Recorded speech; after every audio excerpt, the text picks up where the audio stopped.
বাংলাদেশে জাপানের বিনিয়োগ অটোমোবাইল খাতে নতুন সম্ভাবনার দ্বার খুলেছে, এমন মন্তব্য করেছেন অর্থ ও পরিকল্পনা মন্ত্রী আমির খসরু মাহমুদ চৌধুরী। স্থানীয় পর্যায়ে সরবরাহ আরও শক্তিশালী করতে র্যাঙ্কন অটো ইন্ডাস্ট্রিজ লিমিটেড কৌশলগত বিনিয়োগ করেছে মিৎসুবিশি কর্পোরেশন। রাজধানীতে এক অনুষ্ঠানে এই অংশীদারিত্বের ঘোষণা দেওয়া হয়। চুক্তি অনুযায়ী মিৎসুবিশি কর্পোরেশন র্যাঙ্কন অটো ইন্ডাস্ট্রিজের 25% শেয়ার অধিগ্রহণ করেছে।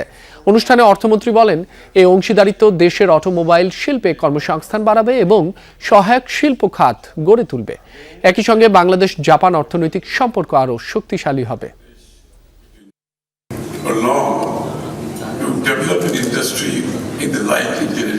জাপান দীর্ঘদিন ধরেই প্রযুক্তি ও অটোমোবাইল খাতে বিশ্বস্ত নাম, আর মিৎসুবিশি সেই ধারার একটি শীর্ষ কোম্পানি। বাংলাদেশে মিৎসুবিশির সঙ্গে এই অংশীদারিত্ব একটি ইতিবাচক উদ্যোগ। এর মাধ্যমে দেশের অটোমোবাইল শিল্পে নতুন সম্ভাবনা তৈরি হবে। স্থানীয়ভাবে যানবাহন উৎপাদন শুরু হলে কর্মসংস্থান ও অর্থনৈতিক উন্নয়ন বাড়বে।